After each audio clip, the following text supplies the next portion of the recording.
Hello, and welcome to Chinese Folktales. This is Bebe. We're still talking about Hou Yi today, the hero who shut down the 9 extra suns. Now that was quite an accomplishment, but Hou Yi wasn't done with it.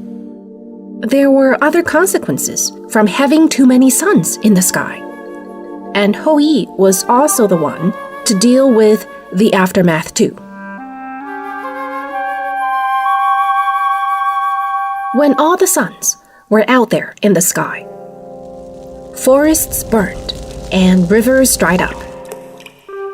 Many monsters and other weird supernatural creatures escaped from their hiding places. When once again there was only one sun left in the sky, these monsters and other weird things, they didn't want to go back anymore. So what did they do? They wandered around, haunting human beings. Everywhere, people were crying out for help. Hou Yi listened to their tragic experiences and made up his mind to get rid of these weird creatures. One of these creatures was called Yu, which was actually once a deity of sorts. How did it sink to the level of a monster? The story starts with another deity called Wei, which was a star, as in the celestial body that blinks in the night sky. Wei didn't really know Yu, but they got into a fight somehow, and Wei killed Yu in a moment of rage.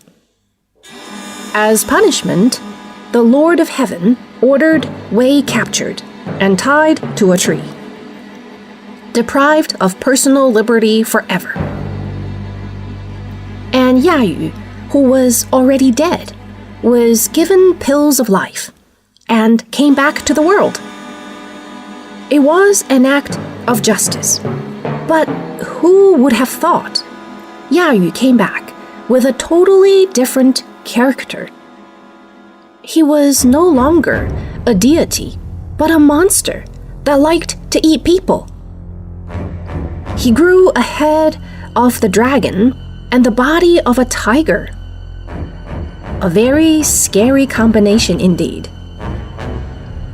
As odd as this sounds, the image of Yu is not a strange sight for Chinese, because they're often seen as bronze statues. You can even find them in the Forbidden City, standing on top of the royal roofs, along with other strange-looking creatures. I think they're there to scare away other monsters. So before the 9 suns were shut down from the sky, Yu would hid in the river. But on the day when the 10 suns came out together, he slipped out of the river and went after men. He was the first one to be found by Hou Yi. Too bad for him. It only took Hou Yi 1 arrow to finish him off. Died for the second time. After getting rid of him, Hou Yi went out to the south because another monster was wreaking havoc over there. Its name was Zao Chi. Let's check him out. He did have a human body, and he could even use weapons. But he had a head of the wild beast, with long tusks sticking out of his mouth, like chisels. Actually, that's what its name meant. Teeth like chisels. Zao Chi. He hurt a lot of people with those tusks of his. And he wasn't even scared of Hou Yi. He did have a spear and a shield. He knew that Hou Yi was good with his bow and arrows. But Hou Yi was smarter. He shot out a few arrows at different parts of Zao Chi's body too fast for the monster to cover itself. So it died in a puddle of its own blood. Okay, 2 down. How many more? Hou Yi went up north afterwards to face a monster called 9 Babies. What a weird name. 9 babies? 9 babies in one monster. Now he had that name because he had 9 heads, and each one had a special power. For example, one could spit out fire, another could spit out water, and at the same time too. I'm not sure of the functions of the other heads, but it sounds messy enough. And besides, it could make this really annoying sound, like the cries of a human baby. 9 of them. Can you imagine? Crying at the top of their lungs at the same time? So that's why it's called 9 Babies. The monster with 9 heads normally lived underwater. But on the day when the 10 sons came out together, the water got too hot for his liking, and he came out too. It must have been party time for him. He spit out fire and then water, burning fields and flooding away houses. And not to mention other bizarre things that he did with his other heads. This monster was even too weird for Hou Yi, who stood back for a moment, checking it out and staying out of its range. Then he took up his bow and shot out 1 arrow. It pierced one of its heads, and the other 8 exploded with cries, fireballs, and water. Oh my goodness. Who could stand a minute of this? And then Hou Yi shot out 8 arrows in a row, silencing them all. But this wasn't the end yet. Hou Yi headed next to the east and came across a huge bird. Its name was 大风, which means big wind, so let's just call him Gale. Its wings were so huge, and wherever it went, strong winds would blow, enough to level houses. And when people rushed out of their houses, it would catch them with its claws and gobble them down. Hou Yi had to think about this a bit. This monster was big, and it could fly. Hou Yi didn't want to lose his precious arrows. So he tied a long string to the tail of his arrow and shot toward the bird. The aim was perfect, of course. But the bird tried to fly away. Hou Yi had foreseen this, so he took the string and dragged the bird down and killed it. Archers do have strong arms.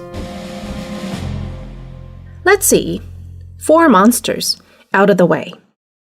But that's not the end of the story. Hou Yi then headed to the Dongting Lake in southern China, where a huge snake was making waves, literally. Local fishermen named it Snake Xiu.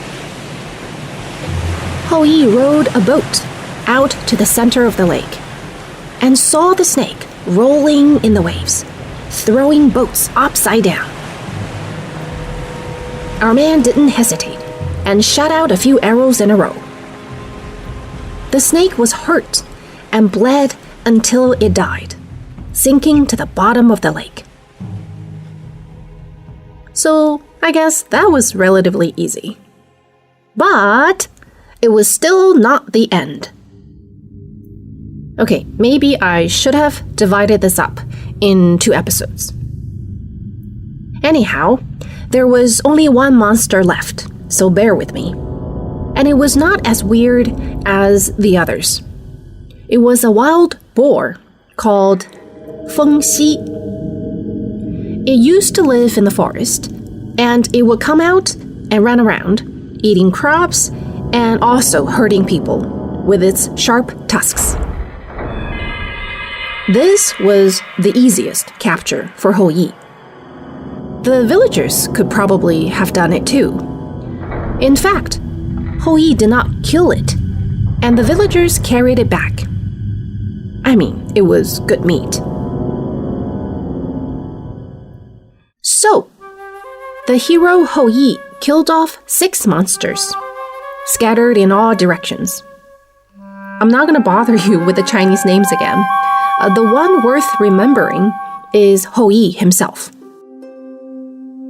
Also, as an extension to this story, as if it's not already long enough, this might be an indication of how humans started domesticating pigs. Okay, we're finally wrapping this up. Hou Yi single-handedly got rid of 7 evils for humans. But this might not be the last time that we mention his name. We'll wait and see. Alright, so hope to see you in our next episode, and bye for now.